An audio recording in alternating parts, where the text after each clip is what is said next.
Hola, ¿qué tal? Me da mucho gusto saludarle. Como siempre, vamos a platicar de los temas más importantes en México y en Veracruz. Mire, de inicio, pues es inevitable platicar acerca de pues los 2 años de gobierno de AMLO y que, pues bueno, ya 24 meses que pues básicamente inició esta administración.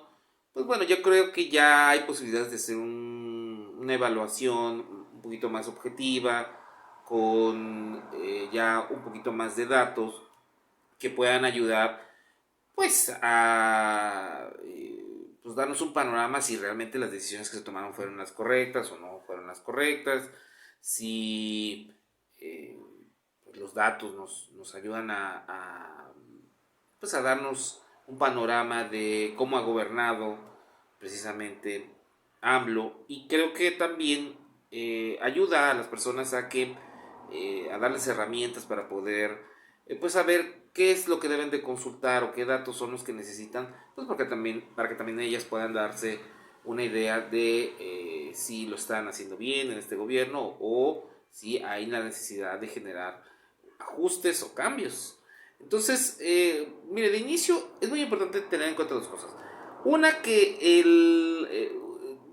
son dos criterios que se deben utilizar para, digamos, evaluar a un político o a un gobierno. Básicamente, uno son los niveles de popularidad. La verdad es que hay políticos que utilizan los niveles de popularidad pues para hacer una referencia, pero básicamente eso le ayuda exclusivamente al político, no tanto al ciudadano, porque el ciudadano pues de nada le sirve que alguien sea muy popular si no le puede resolver sus problemas, ¿no? Básicamente, ¿no? Si no puede resolver el problema de seguridad, el de desempleo, la corrupción, etcétera, etcétera, etcétera.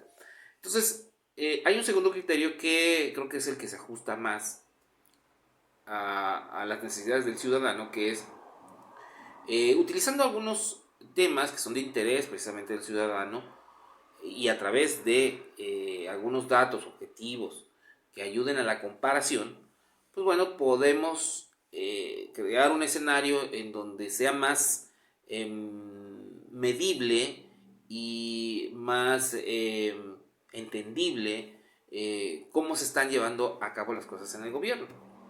Diciendo esto, pues yo creo que debemos dividir en algunos temas que creo que son de interés del ciudadano, de usted, del mío, pues básicamente es el tema de la economía, salud, seguridad, desarrollo social, pues la corrupción, que es un tema que está muy en la mente del presidente, y pues como vamos en la infraestructura, ¿no? Que también ha generado muchos comentarios por todas las obras que tiene en mente hacer. Mire, de inicio, en el tema económico, pues ya usted seguramente sabrá que hay números negativos, no son buenos. El crecimiento del 2019 pues fue del menos 0,1%. En este 2020, pues el crecimiento al tercer trimestre, según INEGI, pues es de el menos 8,6%, la variación anual, así se lo conoce, y pues obviamente que esto reflejó algún efecto en el tema de los empleos, ¿no? En tema de empleos formales, pues creo que sí hay una situación compleja, muy difícil, negativa, porque le doy un dato, tan solo en el 2019 se redujo el empleo formal en 48%, eso es mucho. Y en el 2020, pues como usted sabe, la pandemia influye en gran parte en el tema del desempleo. Pues se perdieron prácticamente más de 700,000 empleos durante toda esta época de pandemia. Entonces, ¿por qué escojo el trabajo formal? Porque los empleos formales son los que de alguna manera te dan una señal de estabilidad, de que las personas pueden tener seguridad social, que pueden tener una estabilidad y que, pues bueno, al verse afectado este indicador, pues obviamente nos muestra que en el tema económico no vamos tan bien. Otro de los temas que también le interesan al ciudadano, pues es el desarrollo social, la pobreza, los niveles de pobreza, todo este rollo, ¿no? Digo, uno de los indicadores que más ha llamado la atención es el hecho de la famosa pobreza laboral. La pobreza laboral básicamente es el número de personas que eh, lo que ganan no les alcanza para consumir o para adquirir la canasta alimentaria.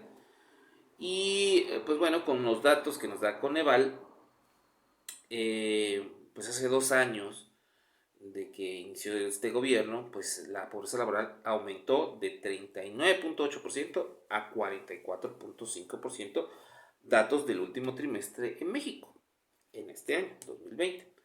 Bueno, pues van más o menos cifras, eso significa algo así como 7 millones de personas que,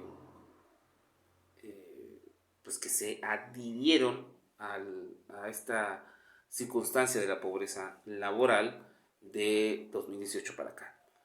Y si a eso usted le suma que también la misma Coneval está diciendo que, pues calcula que al final de este año hay una probabilidad de que se adhieran a la pobreza extrema prácticamente 10 millones de personas, pues hay una...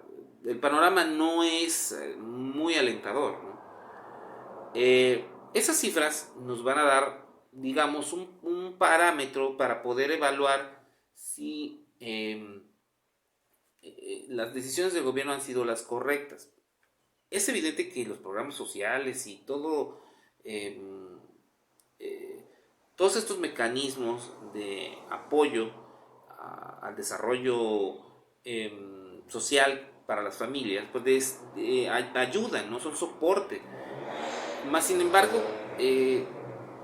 yo considero que debe de haber acciones un poquito más concretas o digamos más firmes para el combate de la pobreza, porque si bien es cierto la pandemia vino a perjudicar a todos, pues el mundo a raíz de esta situación pues cambió, ¿no? Y entonces se deben de generar políticas públicas que incentiven a pues la inversión privada, la inversión extranjera, para que eso pues genere más riqueza y también genere empleos, ¿no?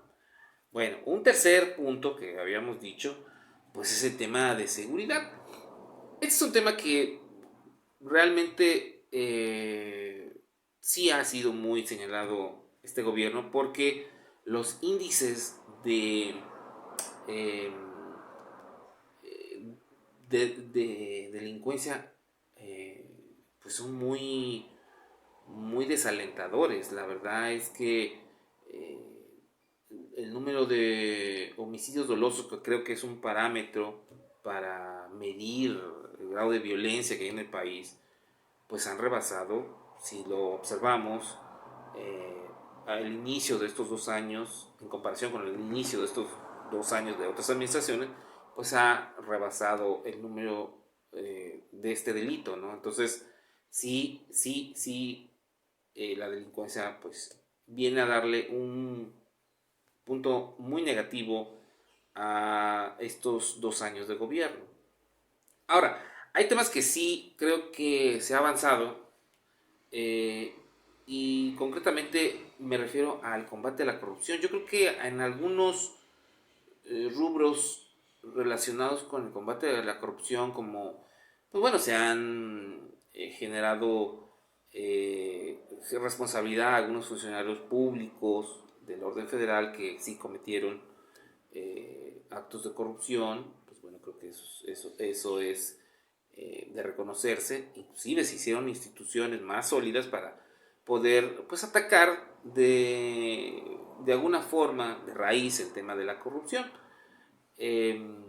Inclusive hay un instituto que se dedica, bueno, que le pusieron el nombre de devolver al pueblo robado, que pues bueno, tuvo ahí unas situaciones que también son de señalarse, pero bueno, digamos que la idea de hacer instituciones fuertes para combatir la corrupción, eso sí debe de reconocerle, pero hay otros indicadores pues que muestran que no, que el ciudadano tiene otra visión distinta, ¿no?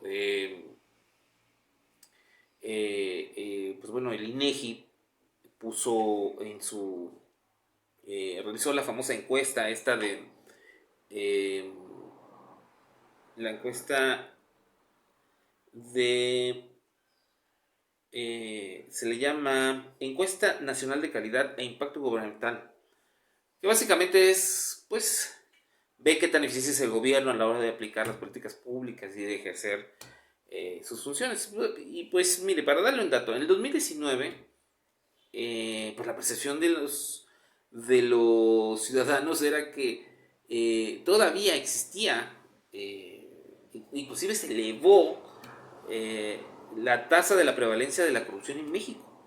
Entonces, de 2017 a 2019 se elevó en 7.5%. Esto quiere decir, digo, palabras más sencillas, que los ciudadanos perciben que en algún trámite que ellos realicen en alguna institución de gobierno, perciben que hay o han sido víctimas de corrupción.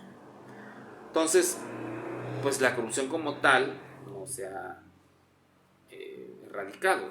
Entonces, también es un tema que está pendiente en la percepción del ciudadano y que pues debe de modificarse, ¿no? Debe haber acciones concretas para que el ciudadano tenga otra percepción. Y pues bueno, podríamos hablar aquí también del tema de la salud, pero creo que pues se ha hablado mucho de ello, ¿no? En otros espacios, en donde pues bueno, lo que nos ha abrumado es el tema de la pandemia y que pues bueno, el manejo de la pandemia, hay cifras muy, sin entrar al detalle, pero hay cifras muy desalentadoras, el tema de los fallecimientos por la pandemia, el tema de los contagios, eh, pues ha sido, yo creo que en estos 2 años, el tema que rebasó cualquier expectativa, cualquier pronóstico que tenía el gobierno, y eso también no le da pues del todo eh, puntos a favor a este gobierno que desarrolla AMLO, ¿no? Bueno, y creo que también un tema que debemos abordar, eh, pues creo que es el tema de la infraestructura. Mire, yo considero que la infraestructura es pues parte del desarrollo de las correctas políticas públicas, ¿no? En este gobierno hay 3 obras que son, creo que, las obras más importantes de infraestructura, que son el Tren Maya, que son la refinería de Dos Bocas y el aeropuerto. Yo considero que en este momento esas 3 obras pues son obras que van a llegar a ser muy importantes para este gobierno y que evidentemente pueden traer beneficios para el país, y que pues si se realizan, pues creo que pudieran generar empleo, desarrollo en algunas zonas del país. Pero creo que también que la gran pregunta es si en este momento son las correctas, o si en este momento de que estamos pasando tan difíciles momentos, tanto en México como en el mundo, pues es el momento de realizarlas o es el momento de iniciarlas. Yo creo que esas obras ya no tienen marcha para atrás, yo creo que ya pues prácticamente ya está iniciadas desde el año pasado, y pues creo que su rentabilidad y su viabilidad pues las vamos a ir viendo conforme vaya avanzando los procesos de construcción que haya un mayor porcentaje de lo que llevan de avance, y que creo que eso va a darnos un parámetro de que si fueron las obras correctas para el momento en el que se estaba viviendo toda esta situación de pandemia y de crisis mundial, estas obras van a significar mucho para este gobierno y van a marcar a este gobierno. Y pues bueno, los indicadores ahí están. Yo creo que lo más importante de todo esto es que el ciudadano pueda, de alguna forma, tener los datos eh, que sean entendibles, de fácil acceso, que tenga elementos para poder evaluar un gobierno. Porque creo que de nada sirve que haya personas o que haya porristas del presidente o del gobierno. Y tampoco sirve de mucho que haya en un país que haya enemigos del presidente o que haya detractores o que hay gente que no comulgue con el presidente, que le odie, porque hay de esos. Porque tampoco suma, ¿no? Yo creo que lo que sí debe de haber es personas mejor informadas que ayuden, que se ayuden con esa información a poder tomar una decisión correcta para saber si realmente su gobernante o su gobierno o el político lo está haciendo bien, ¿no? Porque así eso va a hacer que un país se vuelva más democrático, que cuando haya elecciones, pues ya tenga en mente qué es lo que debe de ver en cada persona o el referente en cada persona, pues para que el ciudadano tome la mejor elección. Porque pues de no hacerlo, pues bueno, podemos cometer por los errores que hubiéramos en algún momento cometido o que cometimos, y eso no ayuda mucho a México. Y bueno, como siempre, recordando que cuide sus finanzas personales, que me siga en redes sociales, Twitter, Facebook, Instagram, TikTok, me sigan mis columnas, que me sigan en la radio y que, como siempre, recordarle que yo voy y vengo.